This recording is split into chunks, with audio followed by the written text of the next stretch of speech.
Bonjour à tous. Dans cette vidéo, je vous explique ce que sont les distributions dans une chaîne de Markov et comment on les calcule.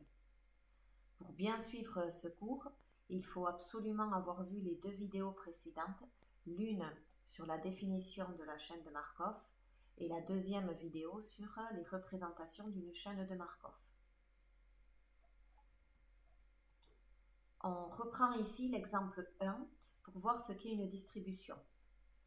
Donc, dans cet exemple numéro 1, on avait un modèle de météo assez simpliste et on avait donc la variable aléatoire xn qui prenait la valeur 1 s'il pleuvait après n jours et la valeur 2 s'il ne pleuvait pas. Donc, on va supposer qu'aujourd'hui il pleut. On a donc cette variable aléatoire qui vaut donc x0 aujourd'hui égale à 1.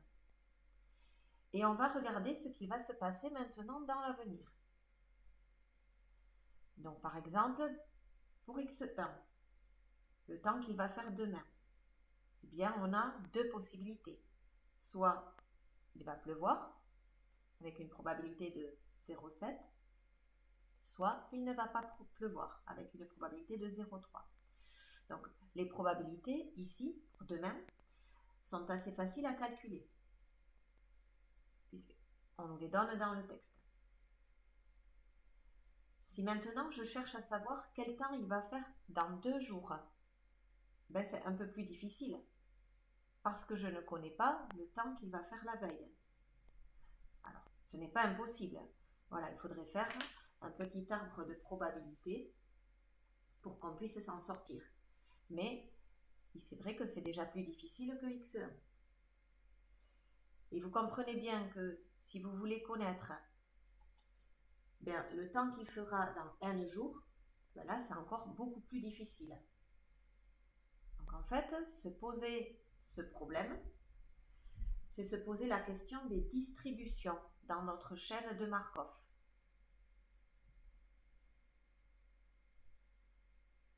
Et comment, entre nos deux états,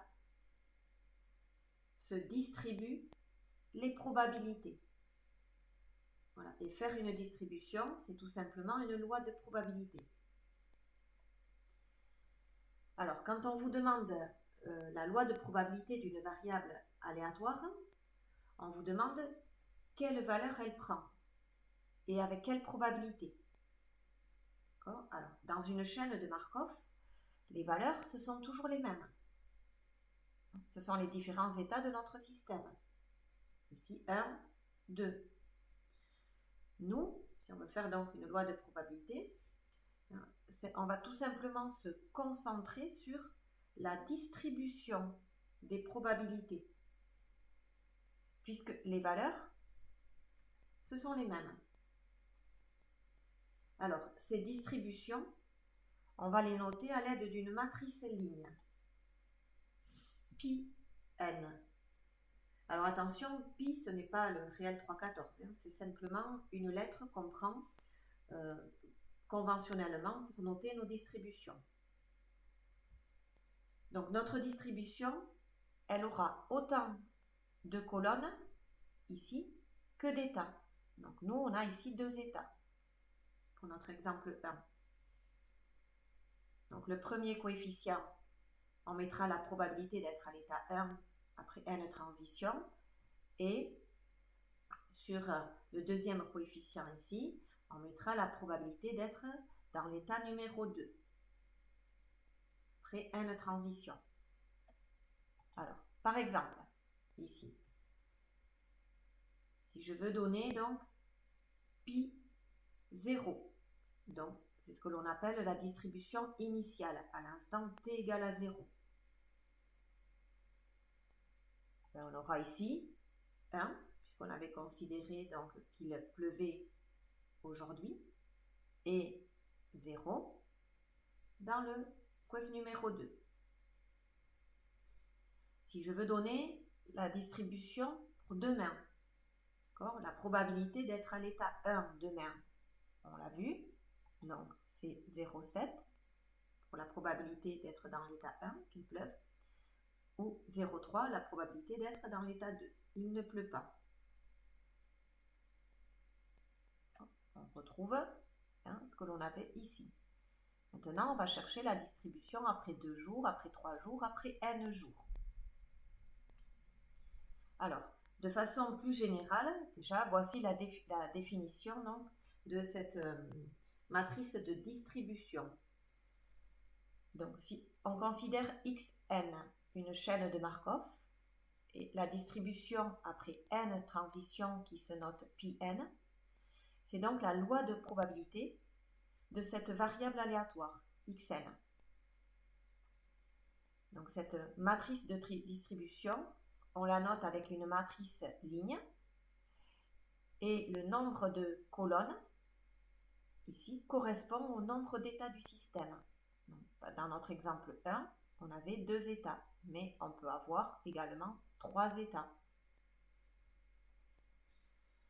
On remarque la matrice pi0, comme ici dans notre exemple 1, c'est ce que l'on appelle la distribution initiale. Alors, je vous propose maintenant de voir comment calculer ces distributions. Et pour cela, donc, on va avoir besoin d'un mode de représentation de nos chaînes de Markov.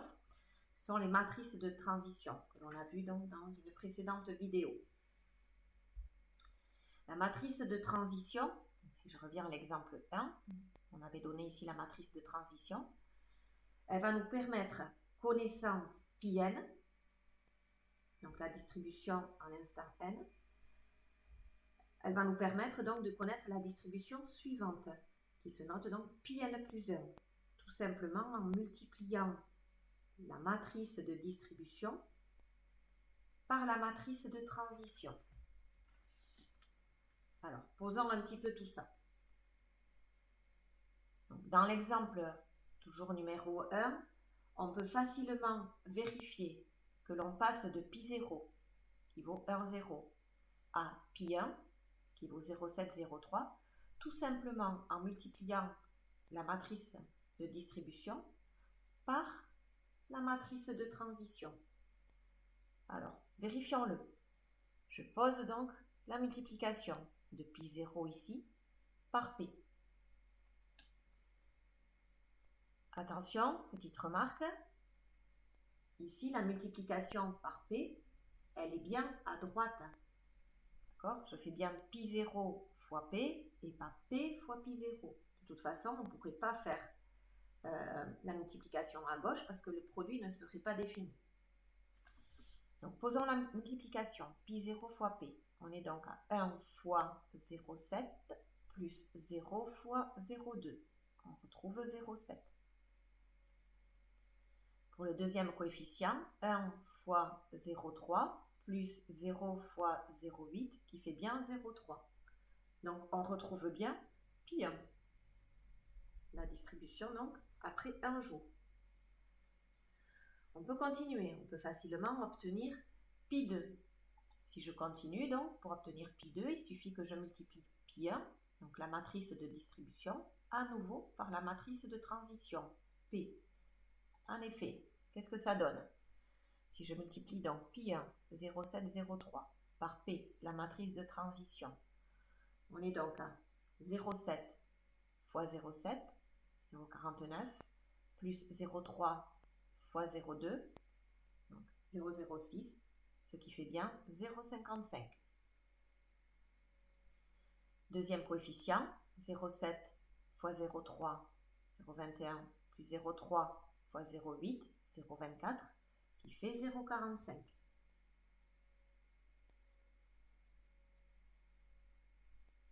Alors, petite remarque.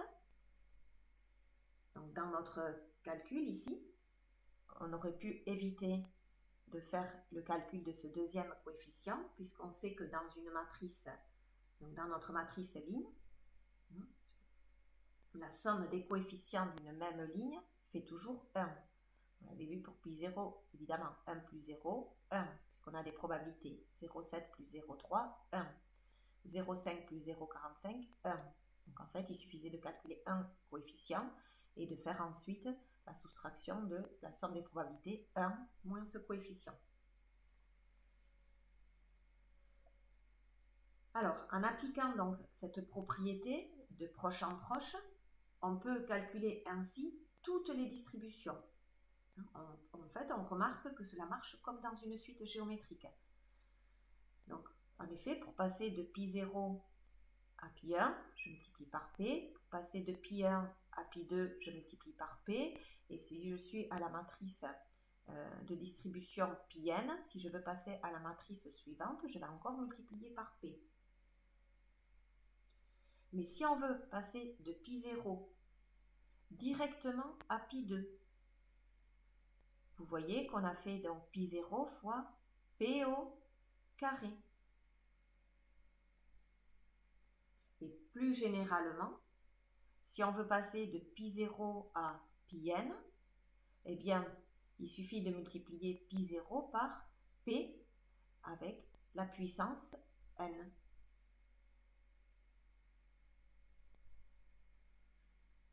Donc, à noter à nouveau, au passage, que dans cette formule, j'insiste, comme dans la première d'ailleurs, la multiplication par p à la puissance n se fait toujours à droite.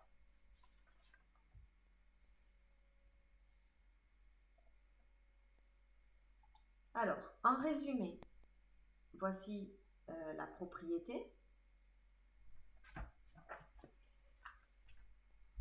Donc, pour tout entier naturel n, on a donc pi n plus 1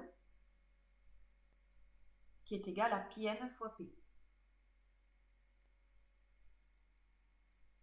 Donc, cette formule permet de passer de la distribution pi n à la distribution pi n plus 1, tout simplement en multipliant par la matrice de transition. Plus généralement, on a pi n qui est égal à pi0 fois p puissance n. Donc, connaissant la distribution initiale pi0, on va pouvoir obtenir donc la distribution à l'instant n.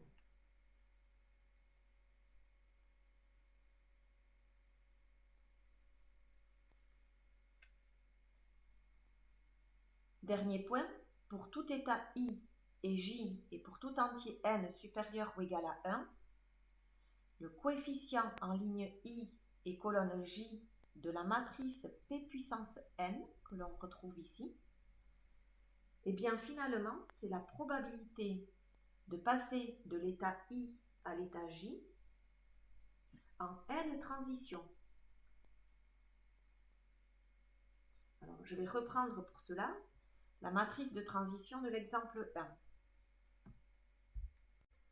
Et cette matrice de transition, je vais l'élever par exemple à la puissance 5.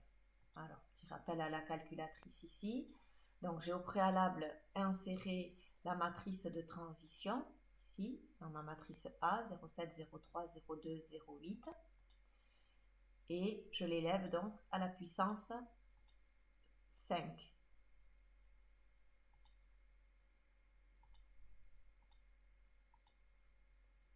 Et je retrouve donc 0,41 875, 0,58 125, etc. Donc voici le résultat. Et si je prends, par exemple, la ligne 1 et la colonne 2, donc ce coefficient ici, 0,58 125, finalement, c'est la probabilité de passer de l'état 1 à l'état 2, donc de l'état 1, il pleut, à l'état 2, il ne pleut pas, en 5 jours. Ce qui veut dire que on a considéré qu'aujourd'hui il pleuvait. Cela veut dire donc que la probabilité qu'il ne pleuve pas dans 5 jours, eh bien elle est de 0,58 125. Alors, on peut retrouver ce résultat en utilisant donc l'autre formule ici, qui est donc pi 5, pas pi puissance 5 ici, c'est la distribution après 5 jours. Pi 5, qui vaut donc pi 0 fois p puissance 5. La distribution initiale, on la prend en supposant qu'aujourd'hui il pleuve. Donc pi0 qui vaut 1, 0. Et de la même façon, donc je peux vérifier ce résultat à la calculatrice. Donc j'ai inséré dans une matrice B ici la distribution initiale. Et je fais donc cette fois-ci la matrice B multipliée par la matrice A à la puissance 5. Voici le résultat. Donc 0,41 875 et l'autre probabilité qu'on aurait pu calculer en faisant 1 moins 0,41 875. Et vous voyez donc qu'on retrouve que la probabilité donc qu'il ne pleuve pas, ici, d'être dans l'état 2, la probabilité qu'il ne pleuve pas, elle est bien de 0,58 125. Et donc le complément à 1, on peut le faire aussi à l'inverse, arrondi à 42% qu'il pleuve dans 5 jours. Donc une probabilité de 0,42 qu'il pleuve dans 5 jours. Alors, voilà pour cette vidéo. J'espère que vous avez compris comment calculer les distributions dans une chaîne de Markov. Ici. Dans la prochaine vidéo, on regardera comment ces distributions évoluent. Et on verra comment on sera capable, sans même utiliser la calculatrice, de prévoir l'évolution de ces distributions. En quelque sorte, de prédire l'avenir dans une chaîne de Markov. La vidéo est maintenant terminée. Merci.